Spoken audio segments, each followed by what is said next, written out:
بسم الله الرحمن الرحيم. يا أيها الذين آمنوا لا تتخذوا عدوي وعدوكم أولياء تلقون إليهم بالمودة وقد كفروا بما جاءكم من الحق يخرجون الرسول وإياكم أن تؤمنوا بالله ربكم إن كنتم خرجتم جهادا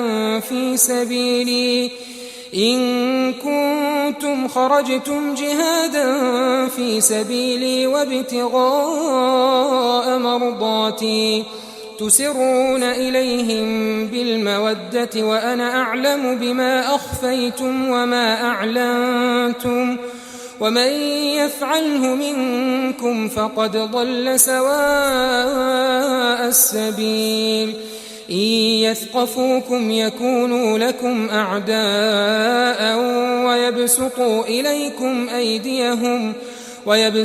إليكم أيديهم وألسنتهم بالسوء وودوا لو تكفرون لن تنفعكم أرحامكم ولا أولادكم يوم القيامة يفصل بينكم والله بما تعملون بصير. قد كانت لكم أسوة حسنة في إبراهيم والذين معه إذ قالوا لقومهم إنا براء منكم ومما تعبدون من دون الله كفرنا بكم وبدا بيننا وبينكم العداوة والبغضاء أبدا حتى تؤمنوا بالله وحده إلا قول إبراهيم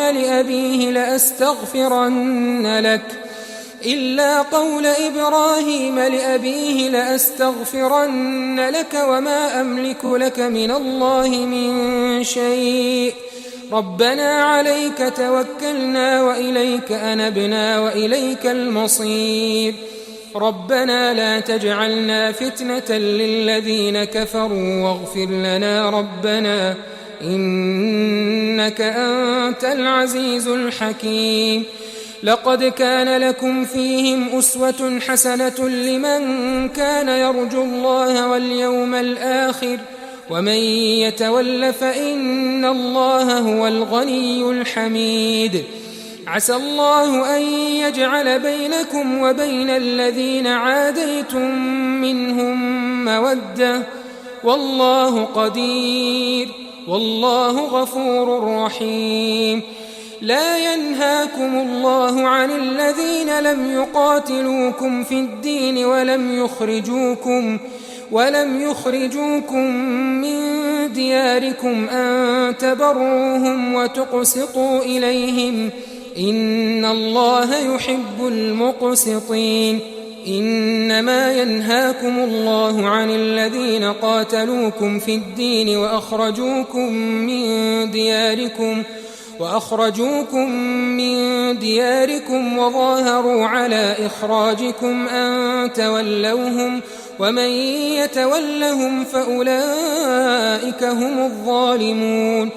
يا أيها الذين آمنوا إذا جاءكم المؤمنات مهاجرات فامتحنوهن الله أعلم بإيمانهن فإن علمتموهن مؤمنات فلا ترجعوهن إلى الكفار لا هن حل لهم ولا هم يحلون لهن وآتوهم ما أنفقوا ولا جناح عليكم أن تنكحوهن إذا آتيتموهن أجورهن ولا تمسكوا بعصم الكوافر واسألوا ما أنفقتم وليسألوا ما أنفقوا ذلكم حكم الله يحكم بينكم والله عليم حكيم.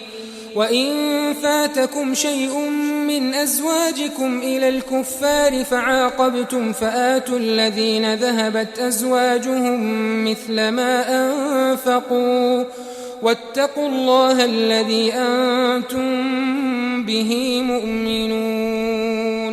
يا أيها النبي إذا جاءك المؤمنات يبايعنك على ألا يشركن بالله شيئا ولا يسرقن ولا يزنين ولا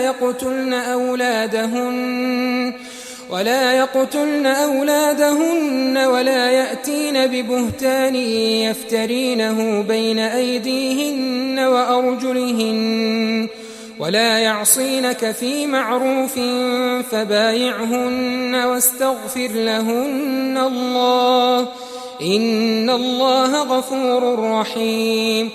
يا أيها الذين آمنوا لا تتولوا قوما غضب الله عليهم قد يئسوا من الآخرة كما يئس الكفار من أصحاب القبور.